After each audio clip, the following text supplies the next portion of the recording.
Good morning, Countryside. I'm Megan, and this is UPC. USF St. Pete has a new student living on campus with 4 paws. The 3-month-old yellow lab puppy named Petey moved in Wednesday. The dorm will be his home for the next year, living alongside senior Stephanie Campos. Petey is a future Southeastern guide dog. The nonprofit teamed up with the university about a year ago when the Puppy Love Club started. Students got the opportunity to learn training techniques and help others raise puppies, but this is the first time a puppy will be raised on campus. There are 20 club members who live on the first floor of the Row dorm in the new living learning community called Puppy Love. Petey will go everywhere with Campos. In about a month, he will even be able to attend class with her. Campos will also take Petey home during school breaks. Southeastern Guide Dogs said USF St. Pete is the perfect spot to raise Petey, who is named after the city. Leslie Shepard, director of puppy raising services, said the urban setting exposes the puppies to a lot of good things, and that a puppy raised attending classes could potentially be a good match for a disabled college student. Campus said the only downside is knowing she can't keep Petey forever.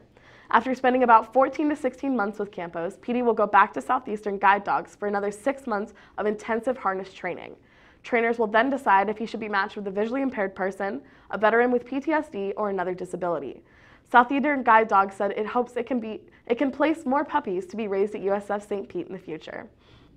Playboy founder Hugh Hefner died Wednesday in his home at the age of 91. Playboy reports that he passed away from natural causes. Hefner founded Playboy magazine in 1953, a publication that has featured singers and movie stars including Marilyn Monroe over the years. Aside from features on models, Playboy highlighted profiles of famous artists, writers, and public figures, including short stories from a number of notable novelists. In the 1970s, Hefner moved into the infamous Playboy Mansion and hosted a number of the magazine's functions at the new house. The magazine now drives more than $1 billion of revenue annually. Hugh Hefner's son, Cooper Hefner, had this to say: "My father lived an exceptional and impactful life as a media and cultural pioneer and a leading voice behind some of the most significant social and cultural moments of our time in advocating free speech, civil rights, and sexual freedom." Hefner is survived by his wife, Crystal, and 4 grown children. In school news, attention all juniors and seniors who still need a concordant score on the FSA test for graduation purposes. The ACT test will be given free of charge to you the morning of Tuesday, October 3rd. Contact Mrs. Clausen for any concerns about this. Admissions to the October 11th PSAT will be on sale during both lunches in front of guidance. The cost is $16 cash or money order only. Contact Mrs. Black with any questions. Homecoming tickets are on sale for $35 after school. Permission slip packets for your guests that do not attend Countryside are outside of Miss Gazelle's room E3.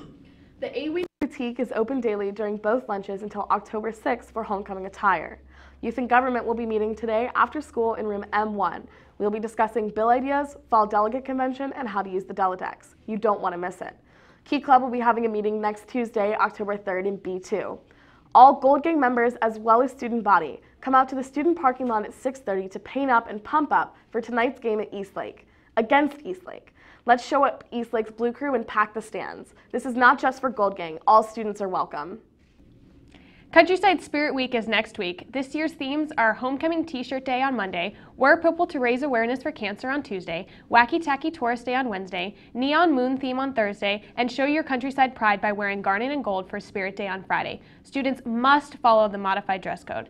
This also includes no tutus, face masks, hats, bandanas, or costumes of any kind. In entertainment, Chase has news on Bill Nye. Chase? Megan, Bill Nye, famously known as the Science Guy, is filing a lawsuit against the Walt Disney Company. The suit states that Disney had shorted Bill of nearly $10 million in royalties for his educational TV show that ran from 1993 to 1999.